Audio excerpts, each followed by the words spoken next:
the little tunes going. Fantastic. Hello, lovely Aucademy people. Apologies for the delay, but we are here, and it's going to be interesting and fun, and hopefully breaking some myths about autistic people and our sense of humour, because I'm here. Yes, we definitely plan on that. So yeah, that's literally what we're talking about. So autistic people, humour and comedy with Duante, which I only learnt after I butchered your name several times on lives and recordings, to say that that's who I had on this week, and I was completely mispronouncing it. And then Sai was like, I've told you 17 times it's Dante. I was like, okay. That's hilarious. I've had family members still mess up my name. I've had all kinds of people mess up my name. So yeah, that's actually going to be my first joke today. So we'll get there in a minute. Oh, fantastic. Well, just first things first then. I'm trying to start a new thing, particularly for people who maybe can't see us that well, to actually describe what we look like. So I am Dr. Chloe Farahar. Hello, everybody. I am a white shaved-headed woman in, what am I wearing today? It's kind of got tigers and panthers on it, and green dress, giant glasses, and I'm sitting in my office. And I'm joined today by Duante, otherwise known as Suitman. Are you okay to describe yourself for people? Is that all right? Yeah, I'm a rather large mixed guy. I look like I could be Polynesian, Hawaiian, Mexican, Samoan, black. I look like any non-white big black guy. I'm light skinned, curly hair. I've got on a blue Suitman shirt, which is the outline of my curly hair with my glasses and the suit and tie. And I'm at home in my personal, what do you call it? My personal studio. Yeah. And I'm just loving like your accent. We don't have, sometimes we do have people with different accents and things on it, but yours is really quite nice to listen to. So yeah, nice it's actually quite stimmy. It's actually quite stimmy. I don't know if we have an accent as far as it is. We're the most monotone. So we enunciate everything. So if you think about the English language from an American side, this is what you guys expect to hear when you get a voice recording. Owl. This is how you say owl. Maybe I like it because, like I said, my best friend Annette Foster is originally from Seattle, and she's been here forever, and she still has her accent. So that's interesting. So maybe it's that. To hear you say that to me, because to me you sound like a blue glasses girl and all the other Brits I said. Like to me, it's you sound. Yep, I know that accent. So if you tell me I'm taking the piss out of you, I'm getting used to a little bit of your guys's words, right? Isn't that what you say? And then the other one's for fuck's sake, right?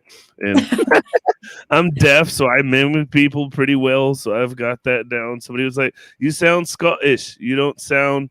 I was like, well, I've been working with Jimmy a lot. You know what I mean? Jimmy's at Scotland, so it is what it is. I mean, me and Sai, we sound quite different. He's northern, but there is the autistic accent though, where you can't tell where the person's from. So I know a number of autistic people, they do not sound like the parts of the UK that they're actually from. So that's interesting. So let's start first things there first. Kind of done it around the wrong way, but who are you and what is or are your dedicated interests?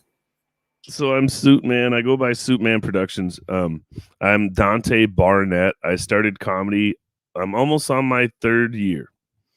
August 4th or August 5th is my comedy anniversary, and I'll be 3. So it's kind of a big deal.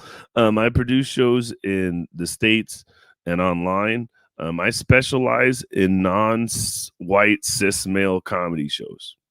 And what I mean by that is if you turn on the average TV for the last 100 years, you saw a white guy who was straight and usually right, you know what I mean, conservative. My comedy is the exact opposite of that. So, and the best part is we are home. I'm glad we did this from home, so I've got all my notes. But so here's a list of the shows I do and what they represent, so you can understand why I say that. So I do a show called Dating with Disabilities. Half the people are in UK, half the people are in US.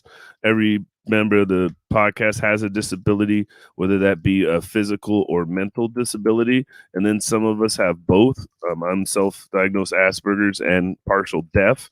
Then I do the Autistic Artist podcast, which is the combination of autistic and fantastic is the title name, right?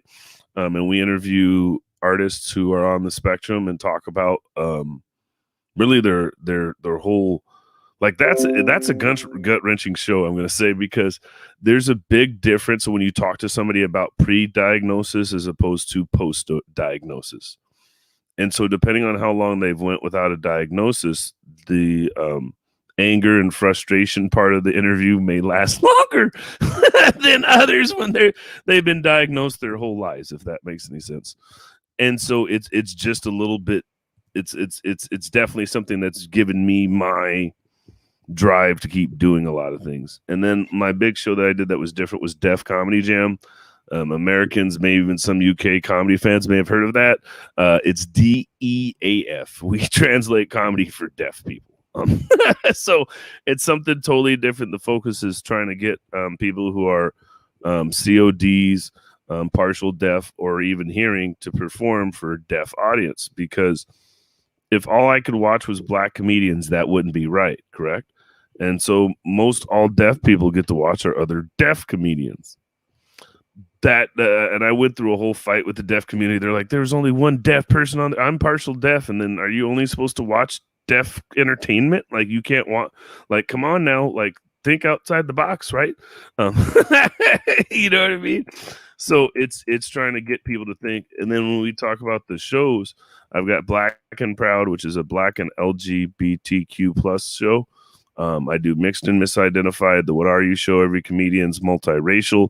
I do Soul Sister Sundays, which is all black women lineup. I do Raw Comedy, which is ridiculously amazing women. And I do put, and just to specify, I do put transgender women on these shows because they are women. So you're getting all forms of women when we do these shows, right? And then we've got Social Security influencers. I don't know if you know what Social Security is in the UK, but that's our old people insurance. So this is our retirement show. I do it on Saturdays at noon once a quarter. And you people laugh. Super busy. Like, yeah, I mean, you know, we try. That's like when you were like, can we reschedule? I was like, no. when would you possibly have the time?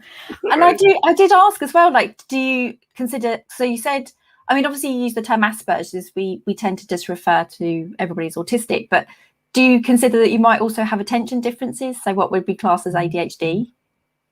You know, possibly. I'm not, you know, like, that's the difference, I guess, for autism in America versus autism in other countries. Is in America, autism is a white male disease and a white girl disease, not a person of color's disease. And so growing up, we did a whole panel of black autists with the ARC out of Seattle, and every black person had the same fucking story. It was scary. And it was weird, and it gave me goosebumps, and I didn't like it. And what I mean by that is that we were all intelligent for the most part. We were all getting sent out of class, quote unquote, boiler room kids, right? You don't get recess, you don't get these things. And like, there was no need for it. I was a very intelligent kid. I was smarter than my teachers most of my life, right? I went to 13 schools, graduated early. I've got a master's degree. Shit, I'm Rain Man. Give me two numbers. I can multiply them faster than anybody watching with a calculator, right? So there was this disconnect because my teachers were white. They didn't understand me. They didn't want to understand me, and you got shunned. Luckily, I was extremely intelligent, so they had to keep me in school. Just half the day, they'd send me to these programs with kids who were mostly white and mostly on IEPs and allowed to call the teacher bitches and shit because there's, you know, whatever their diagnosis was, right? And so there's a lot of a lot to be known, like especially in the Black community. We don't really respect being special, right? That kid's blessed, he's special, whatever. Get your ass up, you still my kid, you're gonna go to school, you're gonna figure this shit out. And so the tough love within the Black community really doesn't allow for there to be an identification of needing help or shit like that. And so if you're over 30, you didn't get diagnosed with Asperger's, ADHD, or any of that shit. You were behavioral disorder. You were getting kicked out of school, and the idea of the classroom to prison pipeline in America, where they were sending kids from, you know what I mean? Like, what, you're kicking a kid out for selling drugs. Well, now he can't get financial aid for college. So now, because in 8th grade he lives in a neighborhood where 80% of people sell drugs, he can never get financial aid for college. How does that help the kid? We actually talked about this on the session with David Gray Hammond about autistic people and crime, either being as more likely to be victims and also more likely to be perpetrators, or not even perpetrators, just higher rates of autistic and people with attention differences in the prison system. For things that you wouldn't usually go to prison for, or at least not for long periods of time and stuff like that. So, and I think that's, I mean, that this has gone a bit more serious, but this, I expected this to be fun. That's what everybody says.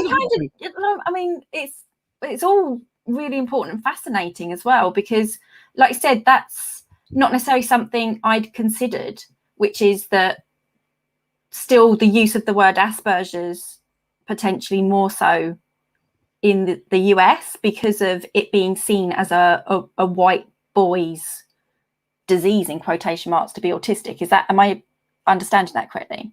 Yeah, it's something growing up that was more, you know, if you're over 25 and you're a minority, you didn't know what autism was. Yeah. You don't have a true understanding of it, right? And then the idea of Asperger's versus autism, I think there's an eliteness about it.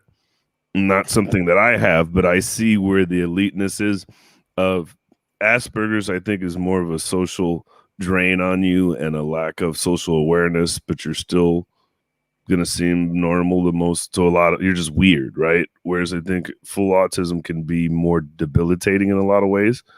And so the whole line of high functioning versus low functioning and all these terms that I guess in America we use and you guys don't use anymore. Like I got in trouble for saying handicap the other day. I was, what? They're like, that's a bad word. Yeah, disabled's fine, yeah, but handicapped is not. Yeah. In the United States, we use both. You still get a handicap placard for parking or disabled parking, however you want to say it, right? And these aren't words I'm saying to trigger anybody or offend anybody. It's just the difference between color and color, right? We speak the same language, but we do not speak the same language. And well, I mean, like say the use of, like say, functioning language, and I mean, because in the US you will be using the same manual that we do, which is the American manual. We do have the European manual as well, but both Asperger's have been removed. So I was diagnosed autistic, and functioning language and labels never existed in the manuals in the way that it's used.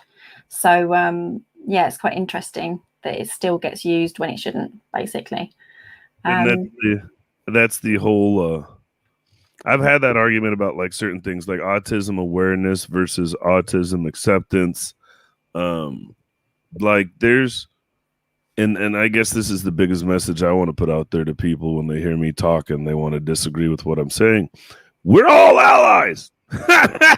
Don't let this term or a different word, like I really get pissed off because I do a lot of podcasts. And I had one person message me and another person message me. And I was like, fuck, I just copied this from the person's show I'm doing in Kuala Lumpur. They called it autism awareness. Sorry, I didn't say autism acceptance. Really, I don't fucking care either way at this point. I'm just trying to get people to understand we're doing something. You know what I mean? Like, so I guess and I hate to say this to you, but as a black person, there's so many things we see white people nitpick at, right? Like when we talk about like black civil rights and the wrong words and all this, and it's like, we're fucking marching, just march. Okay. If you're going to be on the side of the fight, just march. And so that's my attitude with a lot of these things when people get so much caught up in the labels instead of the message somebody's trying to give, is that if the message is in the right place, maybe have a side conversation with them, maybe talk about it later, but we don't need to talk about it in the middle of their interview or in the middle of their speech or in the middle of whatever about how they said handicapped versus disabled. Maybe just pull them aside later and go, hey, that's a word we don't use. And here's why. And then you might hear, well, in our country, we still use that word. It's not a big deal. And then there's also the idea that, hey, man, if all you heard was me say the H word and I said about 1 million of them, are you even fucking listening to what I'm saying? You know what I mean? So are you listening to the rest of the message? Yeah. Basically? Yeah. Are you even getting anything? And that's the part. And I know with us neurodivergents, that can be hard. But that's what we got to work on. We're all in the same family. We're all trying to come together. I had somebody ask me what was the goal of what I was doing. And I was like, I'm trying to become the Black voice of autism and become the person that challenges people to, hey, what are you doing? You know what I mean? Like, and I haven't seen one. I haven't seen a book. You know what I mean? Like, this is really not a minority understood or minority focused campaign. You know what I mean? Like, just we don't have a voice in this, and so that's what's driven me, kind of.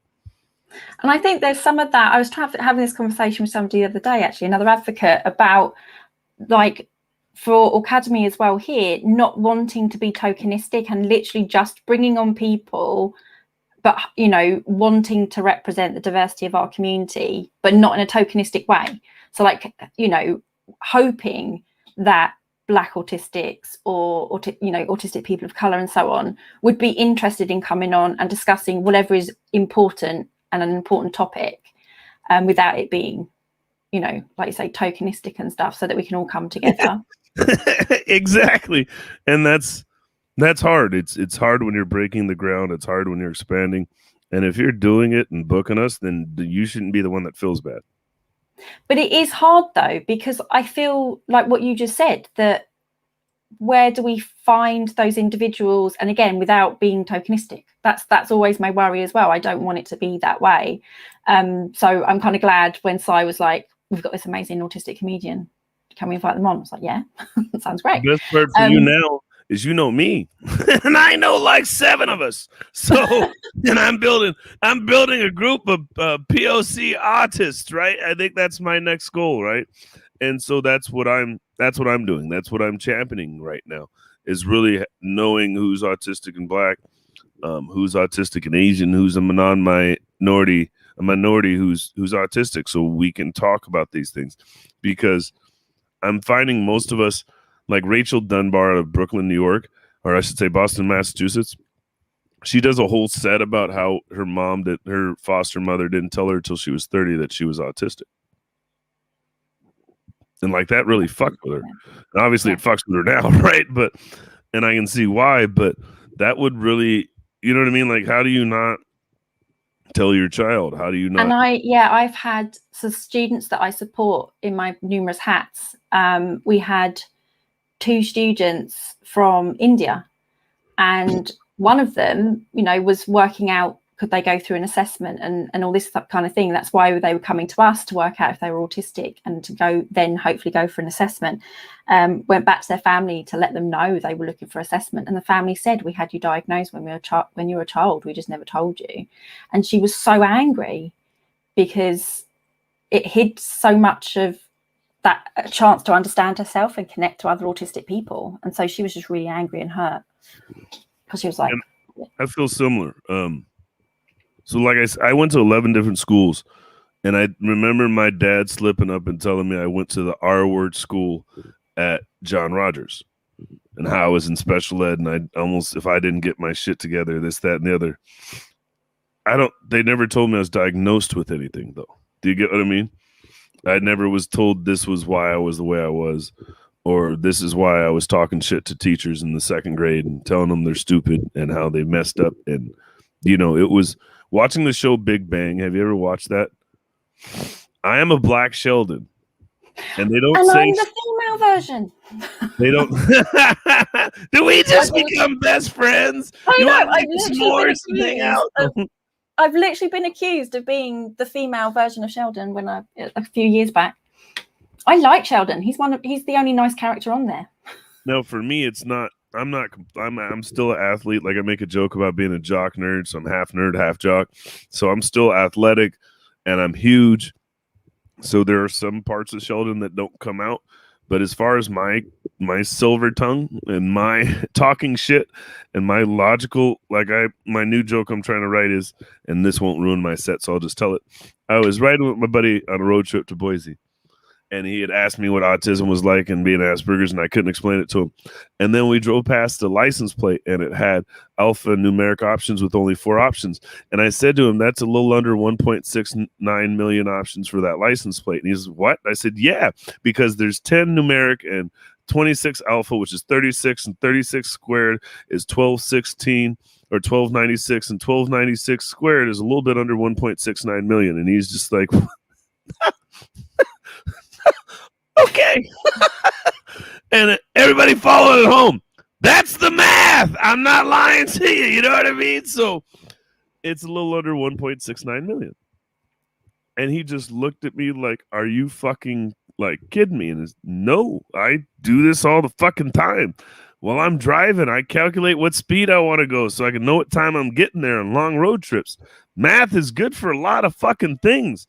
If you drive 85 miles an hour instead of 60 miles an hour, you'll get there 40% faster, which is a third of your time. So when you're doing a 12-hour trip, that saves me 4 hours of driving by going 85 instead of 60.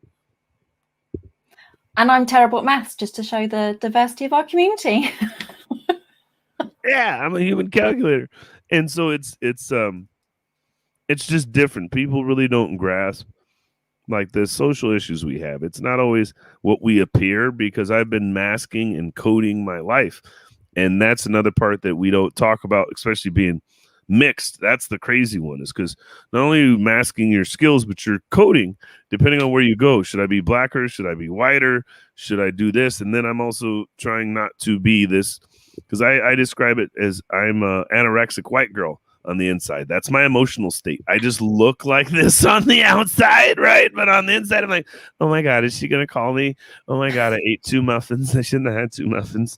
You know what I mean? Like it's and then like when people do shit I can't explain, it drives me nuts. And when people hate or do shit to piss you off or fuck with you, like I really, what's the word? Obsess over it for a while. I just can't get over it.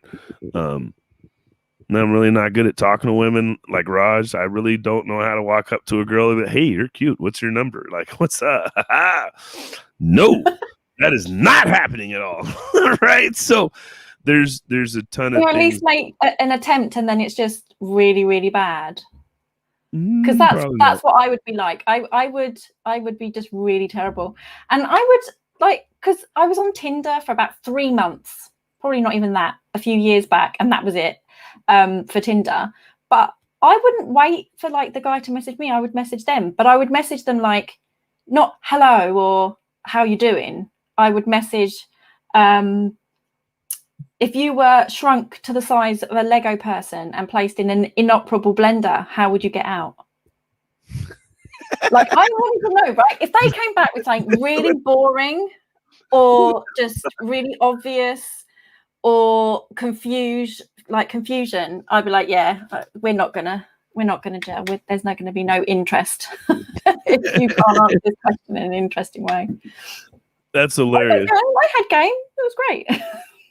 That is hilarious. I so you know what's funny is I see the comments. Asher Gilbert said, I thought I was the only one who did that. Yep, when driving. Yeah, calculating, and it's like no.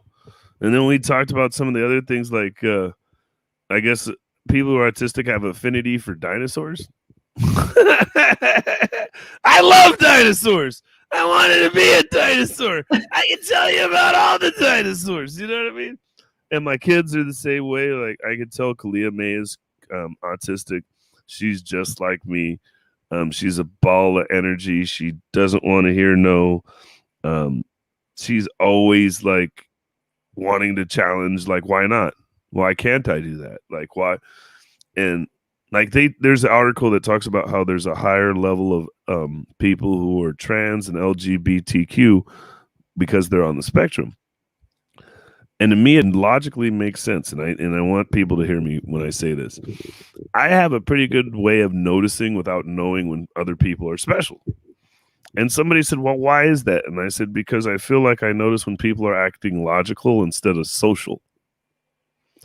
And so if you're acting logically instead of socially, if you really like somebody and want to spend time with them, well, that would mean you're attracted to them. So it only logically makes sense that people within our community are more open to having different types of lifestyles than those who are socially influenced on their day-to-day decisions. Now, you may look at me and be like, you wear nothing but Nike. That's not a social influence. That's a manifestation of being poor, not being able to own Nikes as a kid, right?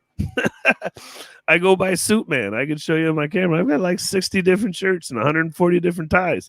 Also, I grew up with suits and shit that didn't fit when I went to church for church choir, and they'd buy me one suit, the church would, each year, and I was outgrowing it too fast because I've been this height since I was fucking 11, right? So there's a lot of trauma, especially when you're NDs, that turns you into having these ways of doing things or these patterns. And like when people really get to see me and come see me on my own, you are fucking weird. When I'm just sitting by myself, now when I'm outside and I'm Suitman, I've got this mask on, and you know what I mean? I'm not talking about shit like this. Everybody's like, oh, he's normal. He's all right. And then they get a little around me, and it's not so much like, I like to call them normies. Like I've got a derogatory, oh, you're a normie, huh? What? Yeah, gotcha, bitch. You didn't like that, huh? But I call them normies. That way we can fight back, right? But it's just, I feel it's just different. You know what I mean? I was just very confused by the banner that Si's put up. Just Si saying he's only attracted to my cooking. Thanks. Hey, it's better than saying you're not attracted to it, right? But we've completely gone around in, I don't even know where we are. Where are we? Right. So we've done so when did you discover you were autistic? So you've kind of just talked about, okay, so your family knew that you were different and what have you, but when did you must have known you were different, but when did you work it out that, I'm autistic? So earlier this year, Audra Cisak, she works within the community. She's I don't know all her damn, I could look it up. She's got all these acronyms for what she is. That's the best answer I got for you right now. But she's got all these acronyms for what she does. And she works within the community. And I remember before I left, got divorced, she had asked me to come be an advocate for something. I didn't get quite what she was asking me or why she asked me. I'm just a good person. So I said, yeah, I'll be there. If you need my help, I'll be there, right? And then I didn't understand why she was asking me. I really didn't get it, but I've known her since high school. You need my help. Maybe you just feel like they're talking to you a certain way. I'm a big black guy that can definitely make people feel safer when I'm sitting next to them. Like, you're not going to intimidate me with him sitting here. Right? And so I didn't quite understand why. And then we got to actually starting to do our podcast, Autistic Artists. And she asked me to give her a call. We'd do a Zoom meeting about because she wanted to do a podcast. And I said, okay. And that doesn't work for me. I need more information than that, right? So I was like, what do you want to do? And what is your ideas? And she kind of gave them to me. And I was like, okay, why don't we interview people? And then we fast forward and we get my other co-host, Jane Giro, who's my artist, on the show. And she's sitting there and Jane's like, yeah, I'm autistic. And I was, oh, Jane, I knew you were different. I mean, I felt like we had a bond. And then Audra goes, well, Dante's autistic too. And it's, what? Huh? What the fuck you mean? You know what I mean? Like, no, I'm not. Who said that? Who told you that secret? And she's, well, we went to high school together. I thought you knew that. I mean, you've always been like that. Huh? What'd you say to me? And then you start thinking about all these memories. And I think I used to go to portable classes for like 3 out of 4 years of elementary school, but I had good grades, so I wasn't being held back. I can remember being around a ton of white kids who were definitely on the spectrum, thinking back about them, right? But I just wasn't ever told, or you know what I mean?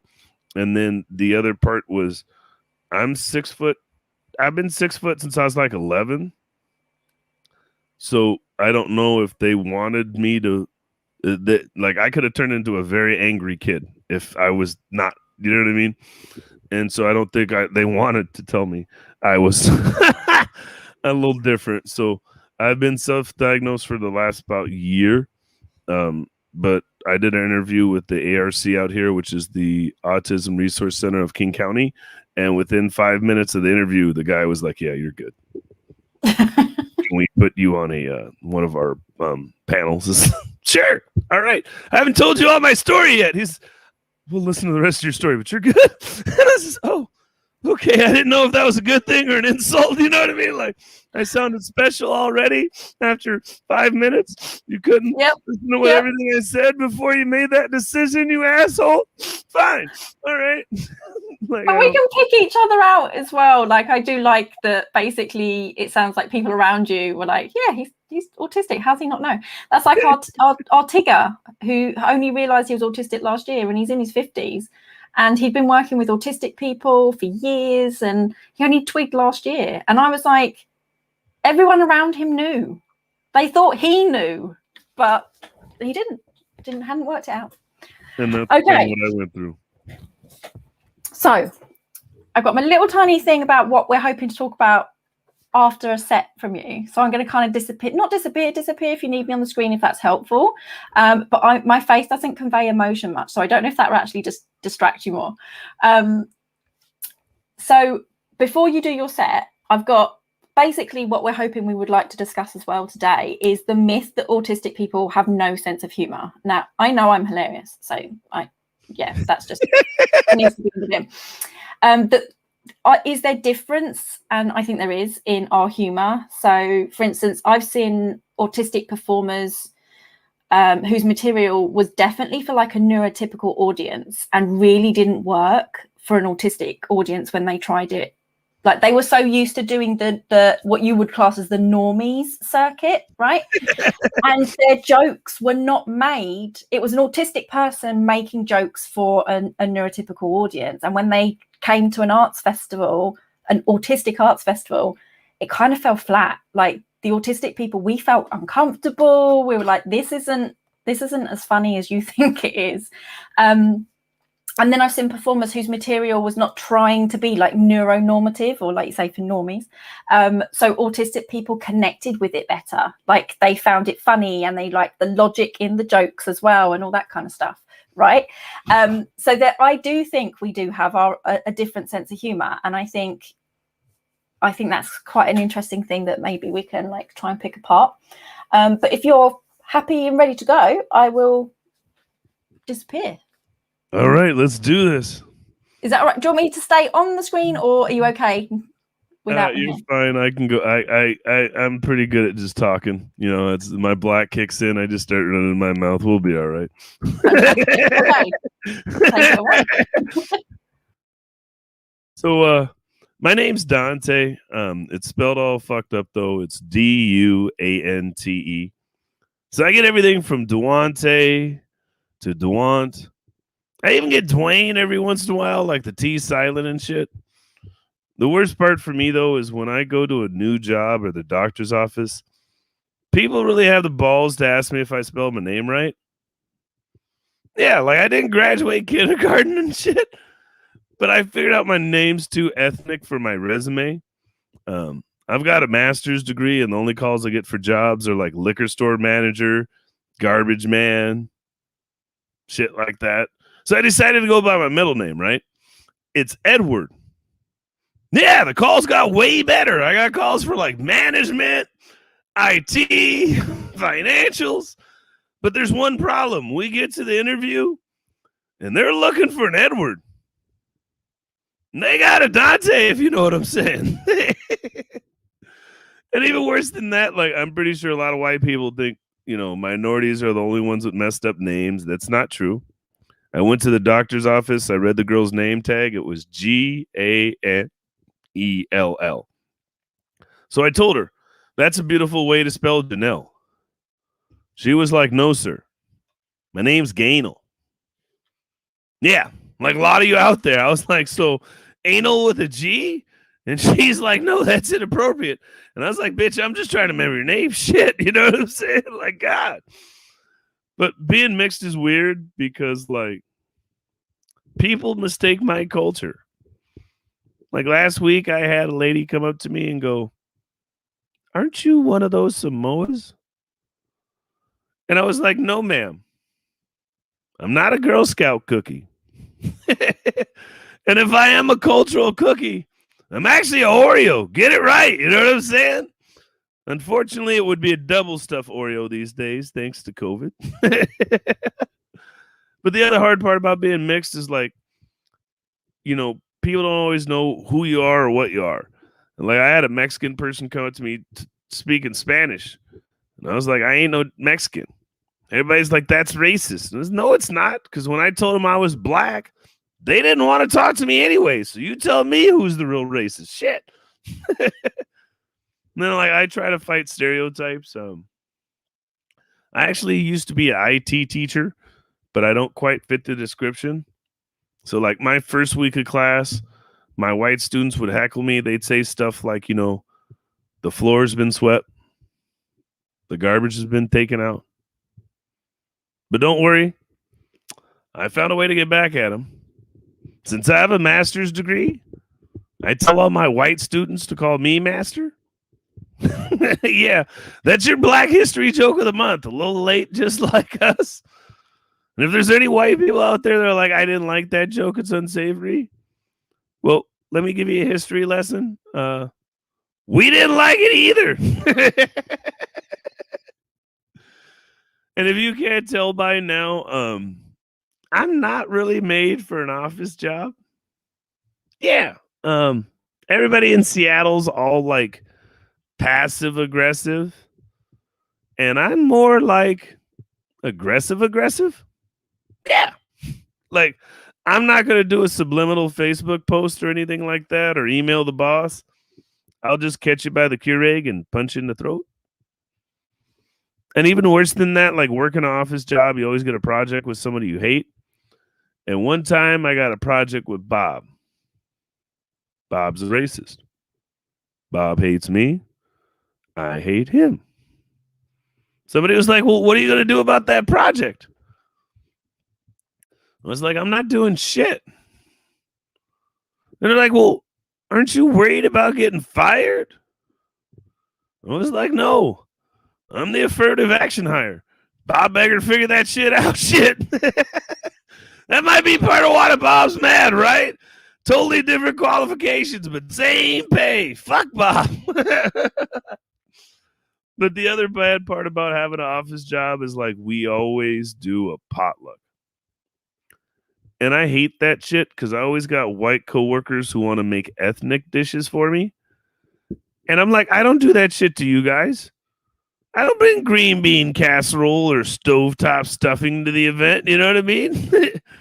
But the worst part is, like, the day of, Sarah will come up to me and she'll be like, you got to try these greens. Yeah, I bet you they're better than your mom's. And I'm like, bitch, that's disrespectful. Yeah, my mom's white.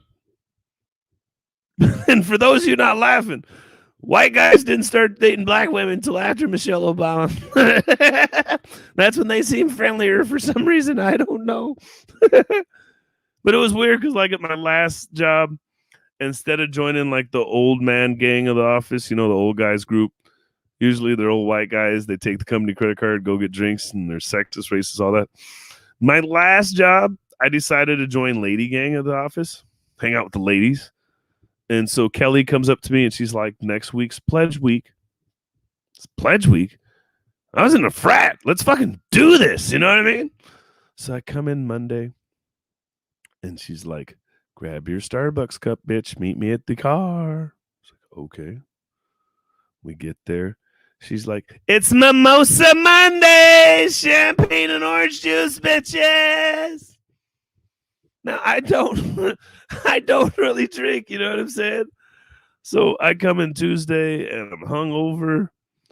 I really can't get going. And I look at her and I was like, I can't do this again. And she's like, don't worry. Meet my friend Jose. It's Tequila Tuesday, sucker. So now I'm hungover. I'm drunk. I'm in the routine. So we come in Wednesday and I'm all pumped up and I go, what is it? White girl wasted Wednesdays? And they go, no. Our body's a temple. We drink water on Wednesdays. So I come in Thursday. I'm like, well, we got to get back to it. We'll probably drink it again. What is it? Thirsty Thursdays? And she goes, no, dummy. It's almost the end of the week. We got to get some work done. But don't worry. Tomorrow's Friday. Fireball, bitches. Let's go. So I finally made it through Pledge Week, right? Now I feel like I got to represent. So I come in the office on Monday. I see the boss, Bob. He walks by and I give him a big old slap on the ass. And Bob looks at me and goes, that's inappropriate. I go, oh, I know, Bob. But you did that to Helen last week. And I'm part of Lady Gang now. So if you fuck with them, you fuck with me.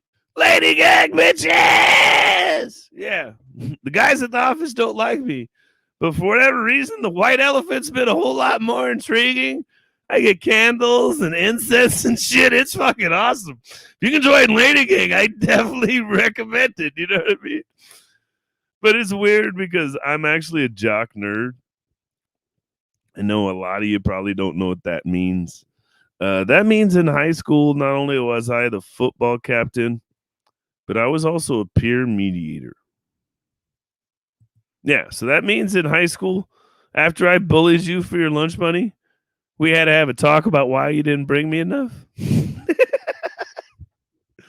And worse than that, like I went to an all-white high school, and the senior celebrity I won was Biggest Brown Noser. So I don't know if they were just mocking me or just blatantly fucking racist. You know what I'm saying?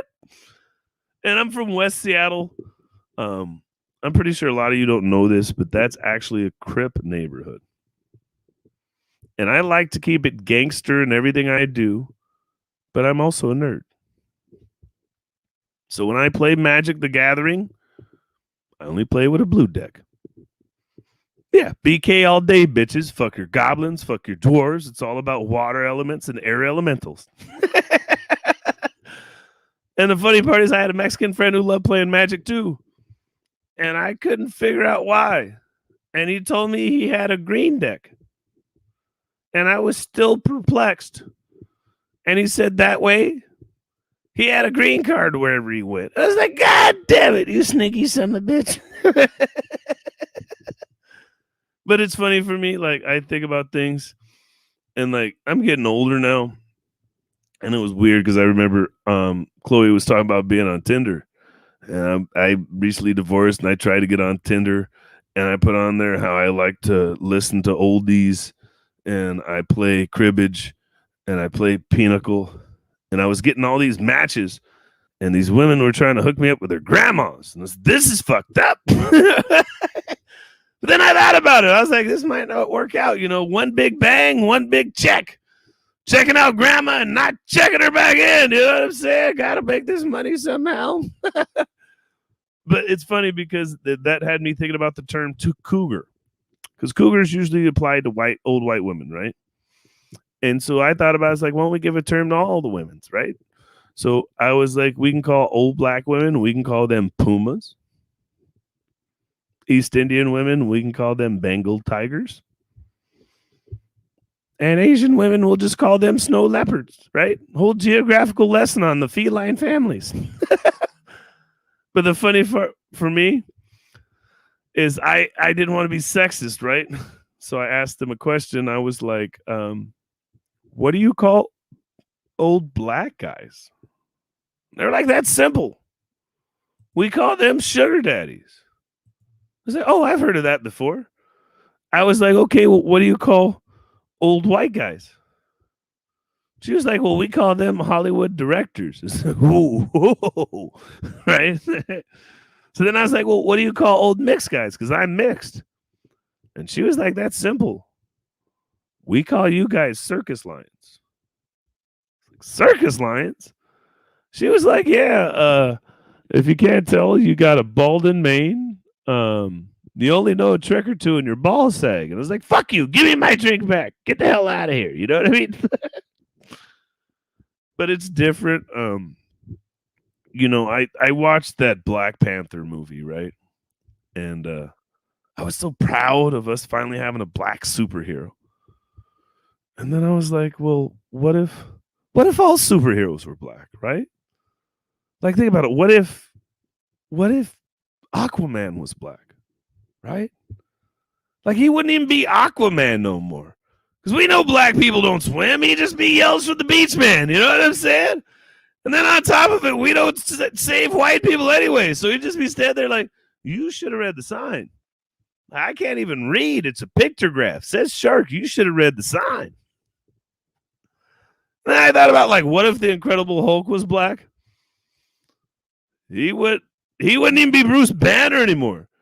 Like, he'd be pissed off every day. He'd be fucking so frustrated with racism that he'd just be losing his Hulk smash. Fuck this job application. Hulk smash. Right?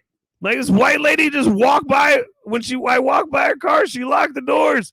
Hulk smash. Like, he wouldn't even be Bruce Banner. And then I thought about the Flash. What if the Flash was black? He wouldn't be the Flash either. He'd just be some nigga named Tyrone from Compton. And not only that, but all the racist white people would be like, I told you those black people were fast. They've got that extra twitch muscle. This proves it. And for the American football fans, Mel Kiper have them going first round in the NFL draft to the Raiders every year. You know what I mean? And then I thought about, like, what if Wonder Woman was black? Like, she wouldn't have the lasso of truth anymore. Probably be the double dutch of truth. Right? And we know white people don't know how to jump rope. So you guys be fucked. Wonder Woman get there and you'd be like, oh, I don't know what to do. I'll just tell you the truth. Fuck it, right? But it's funny, like, I don't know. It's different. I remember when I was first a single parent, right? Because I've got 4 daughters, and daughters are great, but, like, they say the damnedest things. You know what I mean? Like, I remember my 3-year-old comes out one day, and she had just got done with her fucking bath, and she comes out and goes, Daddy, I got your favorite color panties on. I was like, no, that's not how you tell me you know my favorite color's purple. Don't do that again. You know what I'm saying? Like, no. And even worse than that, like, I had to go shopping for her one time.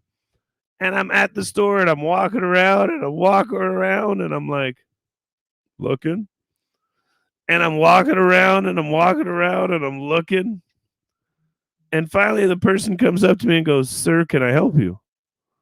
And I said, yeah. I didn't know how to say it, but I was like, I'm looking for little girl panties. And she goes, sir! And I go, no, I got a daughter. I'm like, there's a picture right here. Look. Then I looked at her. I was like, hey, just so you know, this isn't to catch a predator. And even if it was, they don't like them new. They like them used, right? Like, shit. I know that's a dark joke. It's okay. I'll give you a second. And then it's even funnier because, like, I forgot a whole good part of my joke. I remember I was a pretty good college teacher. Oh, shit. I'll go back. So my same daughter, we got a little bit older, and I went to the same Target, and I'm walking around. The guy comes up with the attitude again because he didn't like how our interaction went last time. And he goes, how can I help you today, sir?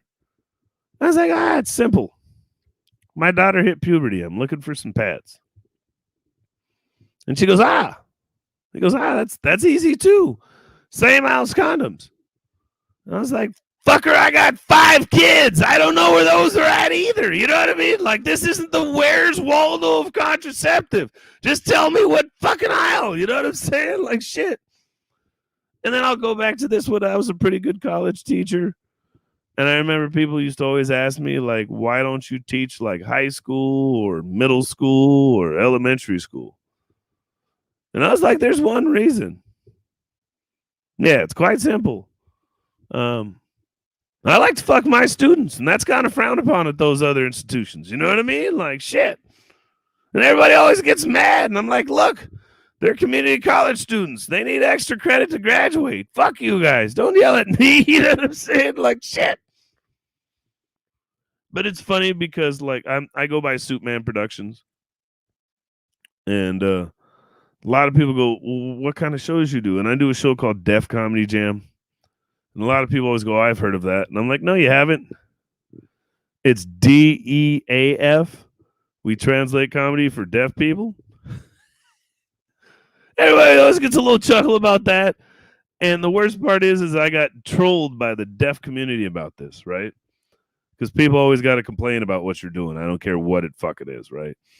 And so the one guy was like, you know, he's not even deaf. And I was like, I'm hearing impaired. And then they're like, that's a bad word. And I was like, that's not a bad word. You know what I mean? And then, like, I'm mixed anyways. And I started getting all pissed off and feeling some sort of way. And I was like, you know, I've spent my whole life proving to people how black I am. I'm definitely not going to prove to you how fucking deaf I am. You know what I mean? Like, fuck you guys. And then this year, I'd self-diagnosed as Asperger's, which is autistic. And somebody was telling me, oh, so you're autistic? I said, yeah, you could say I'm retarded. And I'm like, you can't say retarded. And I was like, well, if I could say nigga, guess what? I could say retarded. Like, you're not taking that one from me either. You know what I'm saying? Fuck you, Karen. Jesus. And then in Seattle, I noticed something new. There's this Seattle drop-in dodgeball game. And it's the craziest thing because you've got hundreds of white kids just showing up to play dodgeball. And somebody was like, are you going to play? And I was like, on the inside, there's this black, you know what I mean, Mandingo warrior that just wants to play and just hammer every Karen I see. You know what I mean? Like, this is for saying I make you feel scared. This is for saying I'm intimidating, right? This is for asking to talk to my manager. And the whole time, I'm really just playing a good game of dodgeball. Everybody's looking at me like, I don't want to play dodgeball with him, right? But it's funny to me, like, I was married for like 10 years. And I know you guys can't clap it up, but I'm pretty sure a lot of you out there have been in a long-term relationship, right? And I feel like in that first year or two of that long-term relationship, that's when you do your sexual interview, right? Like, you find out what she likes. She finds out what you like. You know, you set some boundaries, right? So when on year 9, my wife started sucking my balls out the blue, I had a couple questions. Like, are you cheating on me? Like, are you reading again? Like, I don't even like this. Like, pineapple. Like, fuck. And then my ego kicked in. I was like, I've been married to a ball sucker this whole time. And then I play football, and I thought about it, and I was like, I know that smell. You smell like Tyrone. Next game, I was under center, talking shit to Tyrone, talking about blue 42. Take them kids in and move me with you. Green 45. Your ass is lucky to be alive. But it's weird. Like, I had that usual mother-in-law, son-in-law relationship. Anybody know what I'm talking about? You know, like where she hates you and you hate her. But I found a common ground with mine. She likes spirit animals. So I told her she's the new one, right? It's a hybrid. Part cheetah, part puma. Yeah, I told her she's a puta. I know somebody out there's got to speak Spanish, right? But it's funny to me, like, there's certain things that, like, I don't know, like, you get older and things aren't the same. Like, I was at the doctor's office and I was complaining about taking 4 shots last month, right? And out of nowhere, the millennials like, 4 shots ain't shit, bitch. I take 4 shots an hour. And I was like, that's cool and all, but mine were cortisone, motherfucker. Like, I'm not over here trying to get loaded. I'm just over here trying to lubricate these joints. You know what I'm saying? And then the worst part for me is like, I don't even understand the fucking acronyms anymore. Like somebody was like, do you have friends with benefits? And I was like, all my friends have benefits. Like I'm 40 fucking years old. All my friends are with benefits. If my friends don't have life insurance, health insurance, and dental insurance, they're fucking responsible. You know what I mean? Like what kind of people am I hanging out with if they don't have benefits? And they're like, oh God, you don't get it. And then the funnier one was like in the comedy scene out here in Seattle, somebody was complaining about all these social justice all these SJWs. Sorry, I fucked up the joke. All these SJWs fucking up things. And my mind went to single Jewish women. I was like, I love single Jewish women. How could they be fucking up things? Can we get more of them? Then somebody was like, no, social justice warriors. And I was like, oh, fuck, I'm black. I'll take a couple more of those too. What the fuck are you complaining about? Like, what's going on? You know what I mean? So I've thought about making up some of my own acronyms, but I was told they were too mean. Like when young people ask a question, right? Just tell them you're too young to know the answer. You know what I mean? Like, I don't know. I turn into what's his face from A Few Good Men. You can't handle the truth. You know what I mean? Like, I don't know. I'm just mad that they have the answer to every question in their fucking phone. Does anybody else remember Encyclopedia Britannica? You know what I'm saying? Like, I didn't know shit about Q's and Z's because we weren't buying the whole fucking anthology in 47 fucking editions. I don't know. But I guess we'll end on this. We've almost hit. Oh, fuck. That's 25 minutes. Jesus Christ. We'll end on this. Before I came on here today, I told this girl I was doing a comedy set. And she was like, I hope your set goes like your sex life. And I was like, what? And she was like, I hope you can last 30 minutes and everybody's laughing at you by the time you're done. I do have one last joke I want to do, and I'll end it on this one. I've been feeling really sad for American Republicans. And it's not because Trump lost the election. It's because most of those people are good Christians and they believe in God. And I'm trying to figure out what they're going to do when they get to heaven and they find out God's black. Like, how is that conversation going to go? Are they going to be like, I didn't use the hard R, I promise you? Or are they going to be like, I donated to 4 NAACP campaigns? And then the cherry on top, they're going to be like, I've got 5 black friends. And finally, God's going to be fed up with all the shit and be like, no, you've got 5 neighbors. Go to hell. Anyways, thank you for having me. I hope you guys enjoyed that.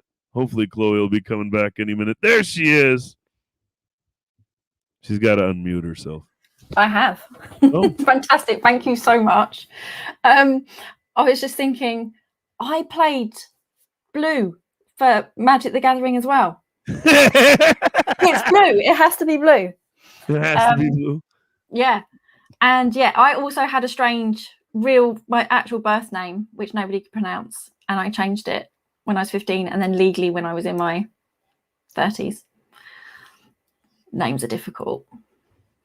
Yeah. I've got so many questions for you. Especially after that set. That went, yeah, my set goes everywhere, doesn't it?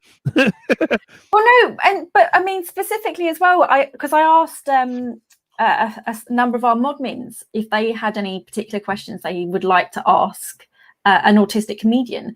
I mean, one of them is just like the practicalities of like, how did you get your start? So you said 3 years ago. So 4 years ago, my mom died. And when that happened, it broke me in a lot of different ways. And I ended up getting divorced a year later. And before I got divorced and thrown out my home, I tried my first comedy set. And 2 weeks after that, I got thrown out my home. I was living out my car. So I did comedy every day for about 6 weeks straight. I was homeless, showering at 24-Hour Fitness, sleeping in my car, eating, like I talked to somebody about how much the pandemic affected people. I'll sidebar on this because I grew up homeless. I do shows for the homeless organizations out here. And if you didn't have an app, you can't eat. And if you can't eat at a store, how much did that affect the homeless community? And when I was homeless for those 6 weeks, if it wasn't for the dollar burger I could get on the McDonald's app and getting all this free shit, there was no way I would have been able to get through that. So comedy kind of like was my thing. I was eating fast food and doing comedy 3 to 4 different places a night, and then going to the gym and taking a shower, and then going to the laundromat once a week and washing the 3 outfits I had. And then, like, for me, a lot of people ask or say or feel like I'm more seasoned than 3 years, right? And a lot of that is because I've done so many different places for comedy that you can't keep up. When you've done, I think I probably performed in 300 different places, probably 200 to 300 different places. That's a lot of different feedback. You know what I mean? Like, not everybody probably found all my jokes funny. Not everybody thought they were all funny. There's some people who after 2 jokes were like, yeah, I don't like this guy, right? But you get a better thermometer or middle ground on what people think and what people really consume and what they like when you go to a whole bunch of different places. And I think only some of the difficulty I would have had is I don't get all the references, because if there's a few that are like American references and stuff, so that's not even on the comedy. That's just get your shit together. So that's your start. But I mean, the person who was asking that question is also interested in, like, did you get a manager or an agent? Have you just done it all yourself? Suitman Productions is all me. I've done nothing but put myself into my brand, believe in myself, and kind of bet on myself. There's so much social media out here now that you can do a lot of these things you can't do before. Now, have I made it to the big money and have I become a national star? Not yet. Have I? But for what I've done in 3 years, and I guess that's where I'd have to change this conversation, is I'm not so much big news because of what I do comedy-wise. I'm big news because of what I do production-wise. And so I produce all these different events and all these different shows, and my creativity there alone has made my comedy that much more stronger because other people want me to produce shows. Other people want me around. I am the token white, the token minority. I'm special needs. I'm deaf. I'm black. I check a lot of boxes, you know what I mean? So I'm able to get out there. And then the biggest thing is I didn't. A lot of people in comedy will do their same every Monday. They go to this local club they like. I've went to almost every mic in this state at least once. So everybody in this state who does comedy for the most part has had a chance to see me, has rubbed elbows with me. Usually I'm in suit and tie, so they've got some sort of an opinion on me. You know what I mean? Like they've figured it out. I mean, the next one, I don't know if this kind of question is one that you would enjoy or one that would annoy you. I don't know. It's what or who influences your comedy? My life. I did feel that as well anyway from the my stories. Whole set, yeah, the whole set is a shit that has happened to me. There isn't a single joke that isn't somewhat real. Like literally, there isn't a single joke that I write that isn't somewhat real. Now, some of the puns, like the "I hope your sex and your sex life," that's a pun. Calling my mother-in-law puta, I've done that. No, it's not a joke, right? That's really real. No, but as far as some of the other stories, like, yeah, I won biggest brown noser at Highline High School. We were a majority white school. People assumed that I had to kiss ass to get good grades. Not true at all. I was just very smart. So there is a racist undertone to me getting that, right?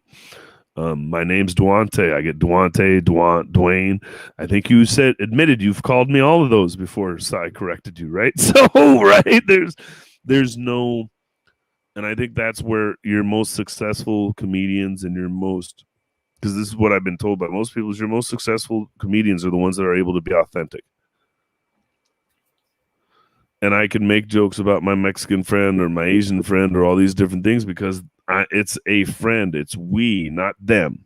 And I think like for a lot of Caucasian comedians, especially males, they don't understand that it's a we thing, not them thing. That's interesting as well, in and of itself. I got my whole lady gang joke is really making fun of women drinking on the job. But I've never had a woman get offended because I'm pledging lady gang, right? And then I sexually assault the boss on the way out. So now they're like, fuck yeah, we love you. You're our hero, right? So there's a lot of, and then like we talked about the depth of writing. My whole Def Comedy Jam to the use of the R word joke, that's a triple I'm tripling down. I'm mixed disabled, I'm mixed hearing, and I'm mixed mentally disabled, right? So I'm mixed no matter how you want to look at it, right? And so when I talked to another comedian about it, he's like, oh, so you're taking back your slur. And that is the whole point of the joke. Yes, you finally got it. I'm sorry I had to do a TED talk on this joke for you to fucking get it. But those are the things that like, or like the idea gainal. So you're saying anal with a G. Well, bitch, I'm just trying to remember your name. Do you know how many people have said that shit to me? Dwayne, Duante, or like probably your past name before you changed it to Chloe. Well, I'm just trying to remember your name. Well, stop trying to remember it your way and remember it my way.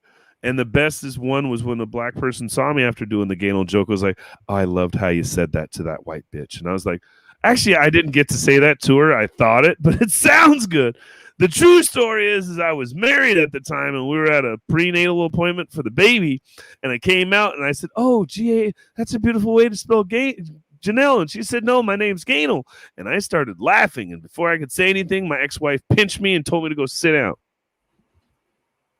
She knew where that was going. Mm-hmm. You just said as well about the like having to do a TED talk on explaining a joke. I can imagine that'd be really annoying as a comedian, but my partner, so he will make jokes or tell me a joke that he's heard somewhere else, and I don't get it sometimes. Like, you know, some of us as autistic people do really still struggle with humor. And so I'll ask him to explain it, and he's like, no, because that'll just ruin it. I was like, it won't, because at the moment, I don't know that it's funny. Whereas if you explain it, it might still be funny to me, but he gets really frustrated that he has to explain his jokes. You know, it's you've got to, like, I think we talked about neurotypicals, neurodivergence, and writing for both, and I write for me. And so I think the ebb and flow of my set, some people will get it, some people don't, some people. And so when I find myself doing comedy, I find that a lot of times people go in and out of my set of understanding because I touched on so many different kinds of things that, like, you got the magic joke, but you didn't get the Samoa joke. And most people won't get the magic joke because they don't play magic, right? And then, you know what I mean? The jock nerd joke. Everybody gets that because they've either been bullied or they've been the bully, right? So it's finding... For me, you've got to do your comedy for yourself. And there's a big difference between stage comedy and jokes. Like you're talking about jokes where he's talking to you and telling you a joke versus stage comedy. Those are two different things. And I think that's the hardest part about being a comedian. And another one of the jobs I do is being a model is people, oh, you're a model? Well, I could be a model. And you're, okay, sure, whatever, fuck you. You're a comedian? Well, I'm fucking funny. Okay, again. Fuck you again, right? You're not that funny. I should be a comedian. Cool. Fuck you, right? Like that's my. So it's one of those where you just get used to how you want to do things, you know, and your partner telling you shitty jokes isn't the same as a career in comedy, right? And so, you know, he doesn't have to take the seriousness of who he's going to offend, how it works, who's it's not going to work for. You know, I did my joke about saying the N-word and the R-word, and it killed at Laughable, which is a whole disabled group of people watching I mean, it killed. Nobody was offended. Everybody sent me messages and was like, I thought that was going to be, my friend Andrew was like, I didn't think I was going to like that joke. because she heard me say it. Then she heard me perform it, and she was like, "It was fucking wonderful." You know what I mean? So, but I did that same joke on Capitol Hill, which is our white LGBTQ community, and for whatever reason, the kind of jokes I do are really butt heads with white alternative lifestyle people. And I think that's because they feel like they're minorities, which I guess they are, but they're not really minorities. You're still white, right? And so they have this white guilt when I say the N-word, right? And they're like, "Oh my God, did you just say N-word?" Well, I can say it. You can't. So just listen to the joke, right? And then the same night I went down to Pike Place Market and went to a bar there, and there was, half the place was minorities, and that joke killed again.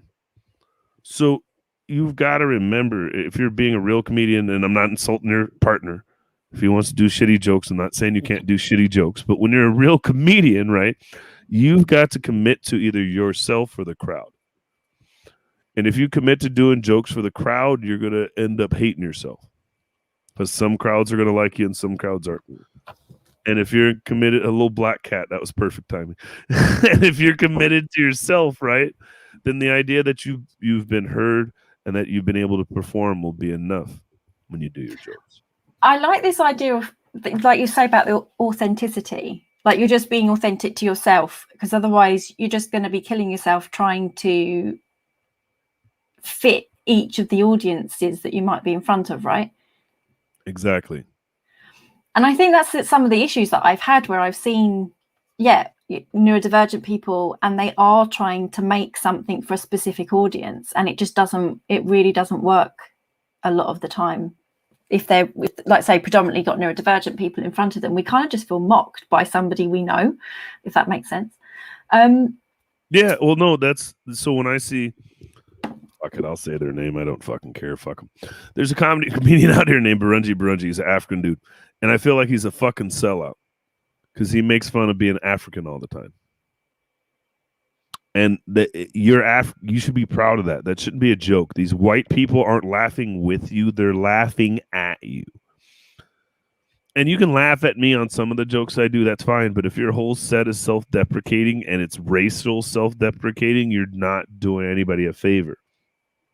So now as neurodivergent, you see this neurodivergent doing jokes for the NTs, and the NTs are laughing, and you're like, all you're doing is setting us back 7 weeks. That's actually quite insightful, because I was trying to work out once when I was watching somebody why I was so uncomfortable, and it was just this inauthenticity, and it wasn't made. It was this, like, say, selling it to a particular audience, and it wasn't us. And we were the butt of the joke, as opposed to, what were you saying, like, not being you said it is we versus they, didn't you? Yeah, it's we versus they. I think that's the best way of putting it, because when you think about that lady gang joke, I am literally making fun of white women drinking at work. That is literally there's no denying that, right? But it's we're drinking together. I'm going to pledge with you, so there's no problem. I have not had a single kickback from that joke ever. Somebody also asked your opinion on humor as a coping mechanism. Fuck, what do you... Pardon my fucking French. You can't tell I'm a broken fucking person? Yeah, I'm coping with comedy. Are you joking? Like, yeah, duh. Not like that, but fuck, how many comedians commit suicide? And especially the great ones. Do you not think this is a fucking coping mechanism? So I think, fuck, about to cry talking about this shit. Fuck you guys. So the best thing I can tell you, and I'm going to cry telling this, a comedian did a joke about buying an urn. And I thought it was fucking hilarious. So I remembered I only think the joke's funny because my mom's dead. So yes, comedy is... I hate this. You made me cry. I brought on emotion. Oh no. Comedy definitely is a coping mechanism. I'm divorced. I don't get to see my kids. I'm fighting to build this brand and make all this money so one day I can get my kids back. This is definitely a coping mechanism for me. You know what I mean? Fuck, you guys get me to cry like once a fucking month. One of these damn I hate doing fucking shows with NDs because I do a lot of masking and shit, and you fuckers break me down, and that's not cool. But yeah, yeah, that's all I can say. No more tears. Next question, please. Okay. I'll tell that person off for you. Okay, well, let's get to busting the myths then. That autistic people have no sense of humor. So here's the thing I would say about that. Autistic people have a logical sense of humor. I can't stand what's his name? Fucking Anchorman, Will Ferrell. I can't stand him. Napoleon Dynamite wasn't funny to me. You're making fun of the weird dude, right? Like, there's so many of these forms of comedy that I just don't get. Jesus, I need tissue and shit. You guys are jerks. But I feel like, damn, I don't even remember the question. I'm just in my feelings now. What was the question? Autistic people have no sense of humor, and you don't get Will Ferrell. And I'm with you. I really struggle with those kinds of shows, like those kinds of films, and it's not my kind of funny. Most autistic people I know enjoy what I do, because it's authentic. They can understand it. They may not empathize with it, but they can understand that it's my story or my thing or my. And so I think for comedy, we either got to be learning something about the person saying it, or it's got to logically make sense. And if it doesn't hit both of those criteria, it's not funny. And so, like, I know my joke kills. It's a horrible fucking joke when I talked about the whole buying little girl panties things. And I go, this isn't to catch a predator. They don't like them new. They like them used. The autistic community has died at that joke before because they see the truth in what I'm saying. They don't see well, he's a pervert. No, they're like, well, he's got a point. I mean, that does make sense. You know what I mean? So I've had the autistic community laugh at jokes because of the logicalness of it, not because of what the normal person finds funny. And I think that's what makes my autism makes my writing better, because it's logically funny. And so I can have an argument with somebody and sit down and go, no, pardon my French, but no, bitch, this is why it's funny. Here's argument A, B, C, and D, compounded by evidence from other jokes that I've done elsewhere of C, D, E, and F. Therefore, I've come to a conclusion that this joke was fucking funny. Fuck you, right? I think that's my autism coming out, even explaining it that way. But and somebody's this is a good point. So what, and this is what I feel as well, that when I watch things like, like Anchorman and stuff like that, it is cringy, and that's not a comfortable feeling. We don't like that feeling. We want funny, but we don't want to feel cringed funny. So James says we need a cringe, relate, laugh, react as well. I don't know if that's about something we've said or if that's just in general. It's all right. But I think it was the whole idea that when I talked about new versus used is what he's talking about, because it is funny. That is funny, right? But there's a lot of truth in that. I missed a whole set of jokes because I didn't do everything. But there's one of my jokes I talk about. I'm tired of white people treating kids like pets because they're not the same thing, this, that, and the other, right? And he said the darker jokes, right? And so then I get to the punchline. I go, my kids are black. They don't sell them whole anyways. They only sell them in used parts. And people go, ooh, I didn't write the movie Get Out. Okay, there's a lot of truth to that, right? And so I've had black people think that joke is fucking hilarious. And I've had other people go, ooh, that's but there's a truth to that. It's the truth, the cringy truth that you're supposed to be laughing at. It's the fact that movies like Hostel are real, that you can go to Tajikistan and wake up missing a kidney, right? The little bit of truth in these jokes is what's supposed to make you laugh. I'm not the one stealing the kidneys or selling the body parts. You can't be mad at me. And I think that's where the autistic community is very good at laughing at those jokes. The neurotypical normies, they get in their feelings, and I think that's the idea of the social logical feelings thinking. I find a lot of autists are not really feelings thinkers. They're we get triggered. Don't get me wrong, but we're mostly logical. That logically made sense. I'm going to laugh at that. I don't care how it feels. Like James Norris said, it's a cringe laugh, but I'm going to laugh. Well, because I did I was nearly finished, and then I'm hoping they're going to start again in the summer. But the Infinite Monkey Cage podcast. Okay, so it's like a science podcast, but they did a session on the science of laughter. But when I was listening, I was like, this is the science of neurotypical laughter, because they were talking about like that you are more likely to laugh and laughed harder and all that kind of stuff when there's other people, because it's a social thing. And I'm thinking, I crack myself up all the time, or I'll watch somebody I find really, really funny and I will laugh just as much as if somebody else is there. But according to them, you don't laugh as much when you're on your own watching comedy and stuff. And I'm like, you might not if you're a neurotypical person, but I'm enjoying this and it's funny, right? And I may laugh more alone than I will in public with how shitty my laugh is. You know what I mean? Like, no, everybody loves your laugh. Like somebody's already said, the laugh is great. The laugh is fantastic. They say that now. They haven't had to listen to it for 45 minutes straight. Maybe so.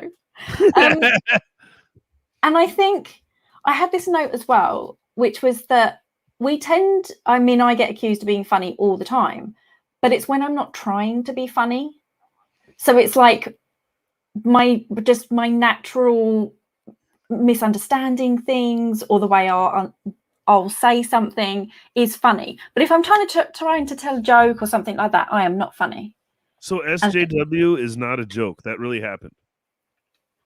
SJW, when I talked about why are they mad about all these single Jewish women, I really had to Google what SJW was, and then I was, well, why are you mad about that anyways? That seems like a good idea, doesn't it? But that's the truth. Is I think some of the hardest laughs I have are talking shit at my job and saying things that when I'm just saying them, and like that. One of the best laughs. So I used to be a paraeducator, right? And the kid had Asperger's, and he was, and I know you guys aren't used to saying the difference. It's just how it is over here. And my apologies for that if I offend anybody. But the kid had Asperger's, and and my thought on Asperger's has always been, when I see the difference, is that Asperger's really is kind of like just a blinder to social cues. And what I mean by that is, like, he just didn't. Sometimes we just say shit. Sometimes we just blurt shit out, right? And so the one kid was complaining about how he left his homework at home, and his dog had ate it up or whatever. And out of nowhere, the kid goes, "You don't even have a dog." And the room just fucking died. Because the kid never spoke, right? And it was just like out of nowhere. He's like, "You don't even have a dog. You're lying." And we all just fucking broke out laughing because it was well-timed. You know what I mean? And I think those are the things, especially when we think about, comedy is really, a lot of people would tell you comedy is that left turn. And so being Asperger's, I think, and being autistic can be a benefit for somebody trying to do comedy, because it's the left turn or the unexpected that catches people off topic. Like when I say there's one reason why I don't like to teach high school, elementary school, or middle school. That joke has got me in more trouble than any other joke I've done. People, "You fuck your students." Well, they're adults, and no, I didn't. But if I did, they're over 18. I said I don't teach at the other schools. What the fuck are you mad at? You know what I mean? Like, what are you mad at? But it's that left turn that gets a shock and awe. And the best part is sometimes, whether it's right or wrong or it's a laugh, it's better to have a shock or awe or some sort of response than it is to have the dead silence. And the tumbleweed. Mm-hmm. And I like a bit. I'm going to tell you this terrible joke, and I'm not doing it because I'm expecting you to laugh. I told this joke that I had heard watching Bicentennial Man with Robin Williams playing the robot, or the AI, and he just tells a string of jokes one after the other because he doesn't understand joke telling, right? He just tells them literally one after the other and doesn't wait for the punchline to like fall for people. And I repeated one of the jokes that I quite liked to my friends, Annette, Jessica, and Sai. So all my friends are autistic, right? And so I tell the joke, and I obviously don't give the punchline, but the logic of Jessica, she answered the joke, and her logic for the joke was funnier than the actual joke. And I was in stitches. So the terrible joke is, what is silent and smells of worms? When Robin Williams... Say again? Dead bodies. Okay, you go dark. Okay. So I'm sorry. That's see, there's my Asperger's kicking in again. I want to answer the question. Dead bodies. Dead bodies. Super dark, right? So when Robin Williams as Bicentennial Man tells that joke, that the punchline is so what is silent and smells of worms? Bird farts, right? And I thought this was really quite funny. But I told the joke to my friends, and without giving the punchline, Jessica just replied, worms. Because logically, worms are silent and would smell of worms. And I was in stitches from her logic, right? I'm not expecting anyone to laugh, by the way. She was probably pretty pissed off that you thought it was that funny. Yeah, I get it. It was fantastic because it was the logic as well. And it just made it even more funny than the original joke. I loved it. It was fantastic. I feel like so Paul Kilmer's autistic and he does magic and he has no idea of sarcasm. And so me and Paul have conversations and they do. If you didn't know, you'd think we weren't friendly, but we are friendly. It's just we communicate different. They said they like the dead bodies version. We just communicate different, right? And so like Paul would be like, hi, how are you? And I'll be like, really, Paul? That's how you're going to talk to me? Paul will be like, what do you mean? I mean, I'm just fucking with you, buddy. How are you? You know what I mean? And just from the outside, he doesn't know when I'm being sarcastic. And then when he is joking, I usually don't catch it either because I'm so used to him not joking. And it's a fucked off conversation. I'll just put it to you that way. That touches on my thing when I am trying to be funny and people don't get that I'm trying to be funny. For years, even before I knew I was autistic, I would say at the end, I'm so funny. So they knew. So kind of like Sheldon's Bazinga, right? So people knew that he's being funny or telling a joke or making a prank or something.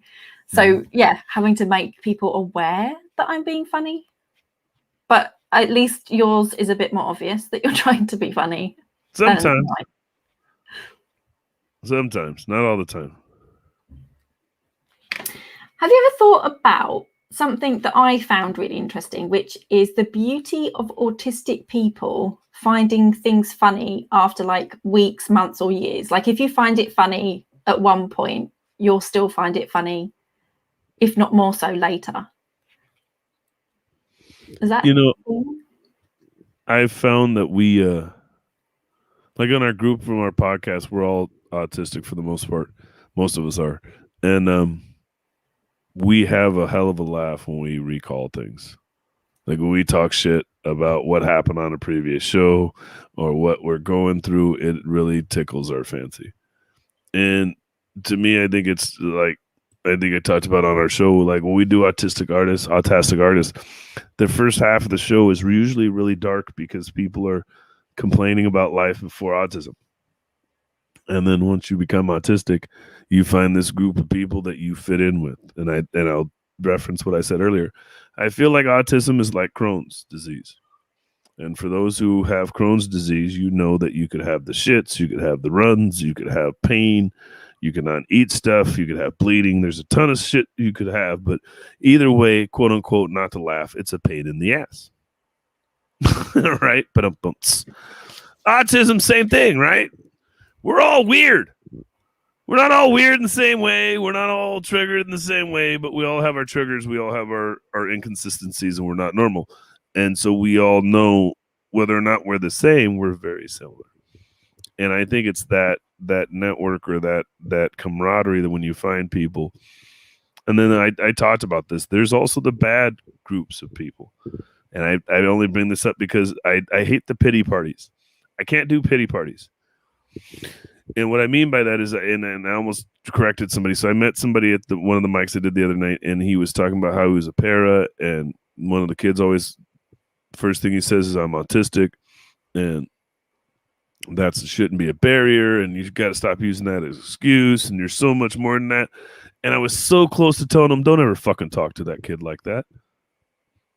But I don't know their relationship. So maybe he's earned the right to say that, right? But for the most part, I don't. There is that gray area of, are you a negative Nancy, and is autism your crutch, or is autism part of just who you are? And I want to empower more people to not feel like that should be a crutch. It's just part of who you are. And you're only telling people you're autistic not so you can get their special treatment or anything like that, but so you can get their understanding on why when you may do something may not hit well with them or may not make sense. Well, I am autistic. I am Asperger's. I do things weirdly.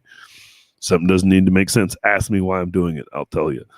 I've got a reason for doing everything. Trust me. I've thought about why I'm doing this. So there's definitely a reason, right? So it's one of those where just like that's how you've got to look at it. Depending on who you are, how do you want to take things? I've really tried to work on.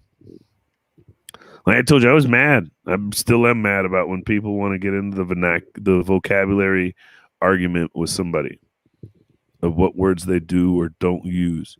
And Rachel Dunbar's joke of people who want to say I'm a person with autism. Well, I'm sorry, you're not a shitty person. You're a person with shit, right? Like, come on. You don't, like, however you want to say it. Let's not have this word argument to be funnier or to be right. Or you don't want to hear my message because I said handicap, but everything in my message was right. I just used one wrong word. So now you're totally negating whatever I said.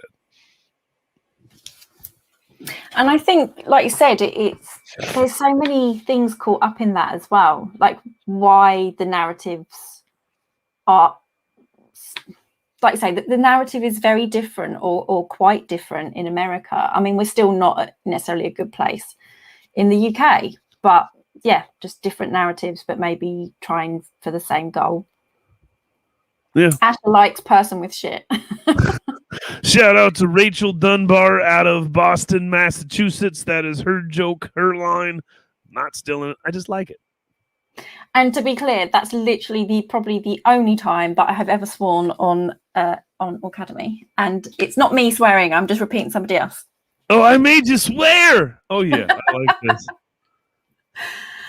I don't know if you've got any other key things. I mean, somebody asked something that I think is quite interesting. So they said, I don't know if you would see it as hindering anyway, given what you just said. So they said, does being autistic help or hinder your process? But they gave some examples. So like pros, like creativity, pattern recognition, observation skills, hyperfocus. Ooh, stop. Don't say anything else because I got to go there. So you brought up something that really pisses me off and really fucks with me as a comedian, as a person, and socially. I have a high level of pattern recognition. So I notice every time people interact with me, how they talk with me, their tone, their words. And so it does not help me at all in a lot of different ways because I notice the pattern of people being rude. I notice the pattern of people being sarcastic. And I stop talking to people without them knowing it because of this shit. And so in a lot of ways, socially, it probably does not help me, but maybe it does because I'm no longer dealing with people that are shitty. And even if they don't know they're being shitty, they are being shitty. They're always, hey, fat guy, what's up, chubby? I see your suit's kind of stretched. Motherfucker, I don't want to hear that every time I see you. Hi, how are you? How's your day? Who are these people? Who would say that to somebody? All anyway, kinds sorry. There's a ton. You think I'm joking, and I'm not. And so when you, I'm definitely not. So there's even like not even a comedian. There's a local buddy at a bar who like I was sitting there and he's like, you're getting thinner on top. And okay. And the girl, why would you say that to him? One of the girls sitting next to me was like, why would you say that? Well, if I don't tell him who is, why does anybody need to tell him that? I don't think he really cares. You know what I mean? And it was just like, exactly. Do you know what I mean? Like there's shitty people out there, and unfortunately my pattern recognition makes me notice those people. You're not gonna be able to treat me like shit or be passive aggressively negative to me without me really noticing. And so I don't think that's always good for me. Because then my big black guy size comes out. Do you want to fucking fight? That's it's the next move. that's the next progression in my conflict resolution. Is we're gonna resolve this with fisticuffs. That's actually quite interesting, because I think particularly non-autistic people will talk about and I'm with you with the whole, we need to be much more balanced when we're talking about being autistic, that there are challenges and strengths as an individual, and what we as an individual have as challenges and strengths, not as like this big homogenous mass of autistic people. And now I've gone off on a tangent in my head. Help, where did I go with that? Oh yeah, so usually when people are trying to do that really annoying thing of going from completely deficit narrative to then the also just as bad wholly positive narrative that we're like superheroes with superpowers, which is also not helpful to anybody, but they'll use that. They'll say, oh well, you know, autistic people, yeah, they've got these challenges, but at least they're great at pattern recognition. So I think that's quite interesting, like you say, that sometimes that pattern recognition can be detrimental or frustrating, or because I'm all about the patterns as well, and recognizing things in people, even just and it's I feel like autism gives you a like an expert level of people watching skills, and people are like, what is your autism? I'm like, well, I know what everybody's doing in this room right now. And they'll be like, what do you mean? You know, I know what everybody is doing in this room right now. I have to pay attention. I have to know where the exit's at. I have to know. And that's one of the first times I've talked about that piece. But if they knew how crazy it was in my mind, the bullshit radar comes in handy. Exactly. And I think I had this talk with, what was it? Rebecca Cavender. She does this, it was so like James Norris said, pattern recognition made me paranoid before identifying autism as the and I would have to agree with that. And then it's also it socially, autism fucks with you because people are inconsistent. Whether that's dating, business, I don't care, whatever part, people are inconsistent, and inconsistencies fuck with us. Like, you have a schedule, I have a pattern. I was so mad that I woke up late. Like, I was awake. I could have been home on time for us to start late. I was the technical difficulties. We're black. We were going to run late. Y'all should have fucking known. Anyways, but that's I think where we're and then Victoria said the same thing. Observer, hypervigilant, right? Like there's so many different things. And I guess this was my answer to somebody who's I felt like autism meant that you use 15% of your brain instead of 12. And somebody said, what do you mean by that? I said, well, I feel like we all process faster. No, that may not be the same things we're processing faster, but I think we're processing so many more things than just the neurotypical person, that we don't deal with the social aspects of things, because that's just noise. The social aspect of most things is really noise. Well, where's the because there's the logic. It kind of falls apart. It's too superficial, I think, with that superficial sociality. Yeah, and so autistic people, we're social. Yeah, but we're logical. Yeah, with that sociality. Yeah, and so I think that's where, like, the loss in translation is for us, is that if things aren't consistent, or if things, and then, you know, the idea that something, I feel like it's so empowering when people figure out that there's things that our disabilities help us with, but then it's also, there's too many people that I guess, what's the word, fixate on it.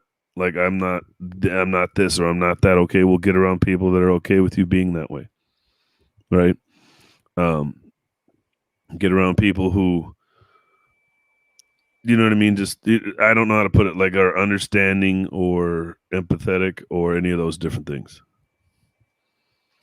Yeah, that's why all my friends are autistic. It's just easier. It's just easier.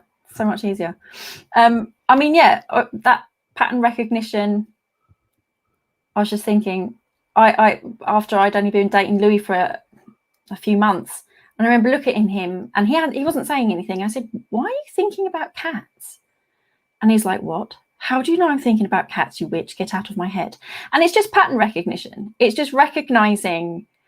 And he says that to me quite a lot, you know, get out of my head, witch, because yeah, that pattern recognition can be useful. But I think that's important and quite interesting to talk about, actually. It makes you hypervigilant and things like people have mentioned. Okay. I think I've got through all my questions. Well, we're done. I think so. Does anyone who's here have any questions for Dante while we're still here? Give him a minute or two. But I am going to ask our key question that we ask all our guests, which we end on.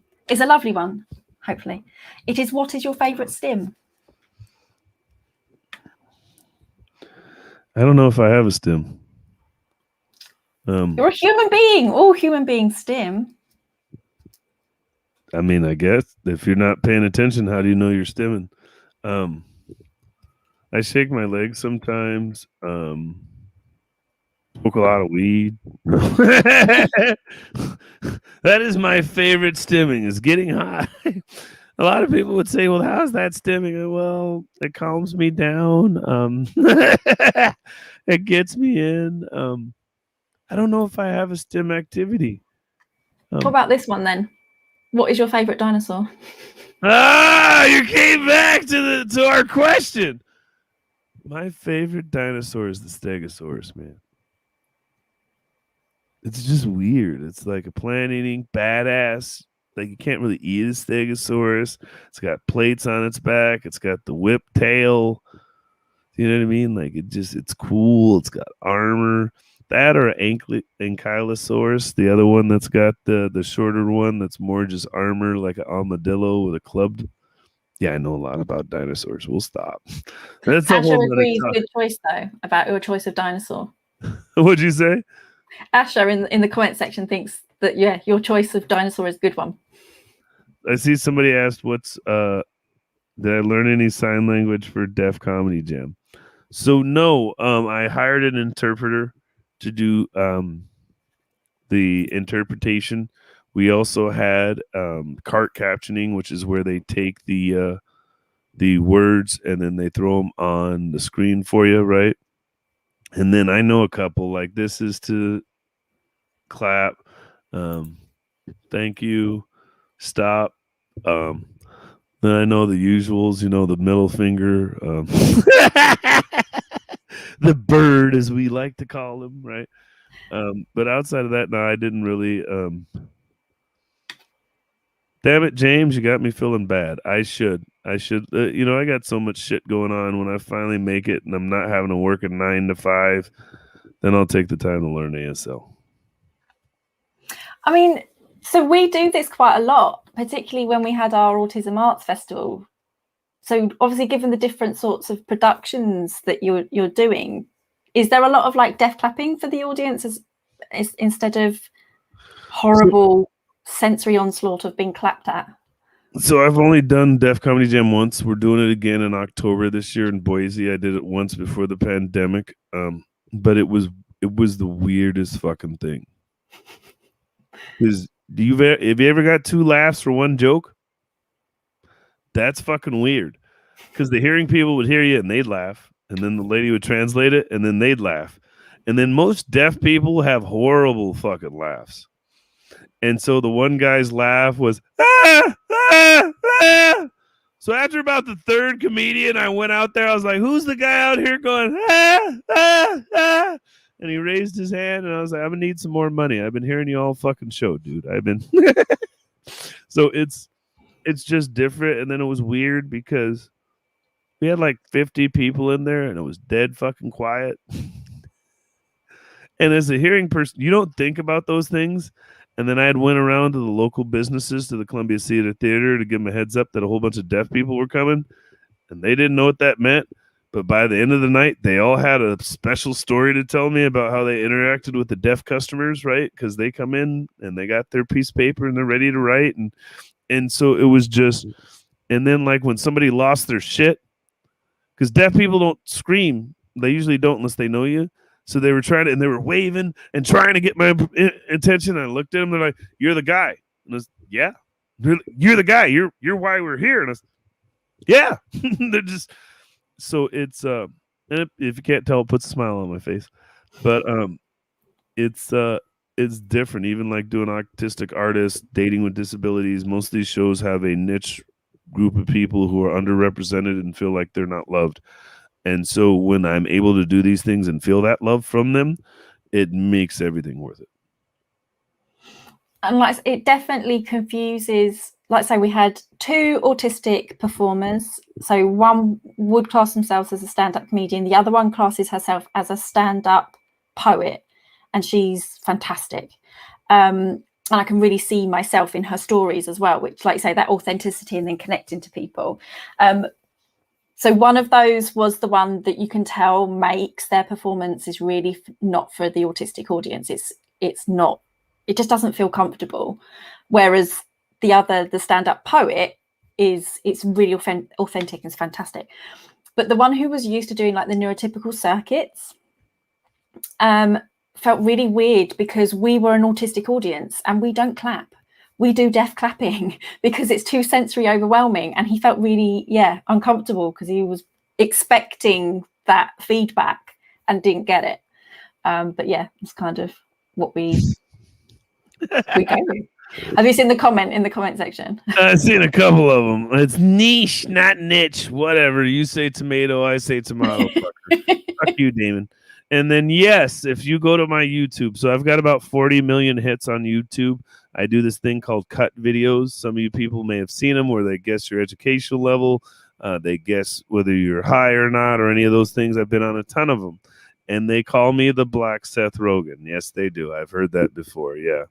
Blogan. I'm Blogan. Whoa. We're trying. And how do you feel about that? Because I did say this to Sai. I was like, because I love Seth Rogen and his laugh as well. And that's why I like your laugh. It's awesome. That's cultural appropriation. I'm older. Fuck you. Fair. I'm 4 months older. That's cultural appropriation. I was here first. So, insult, not an insult. Don't mind. Don't give a shit. I really don't care.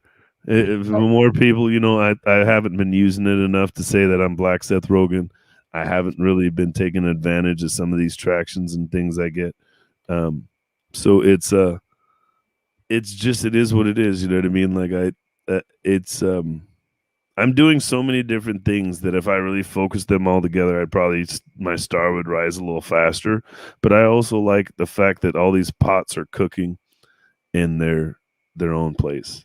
You know what I mean? And so it's different.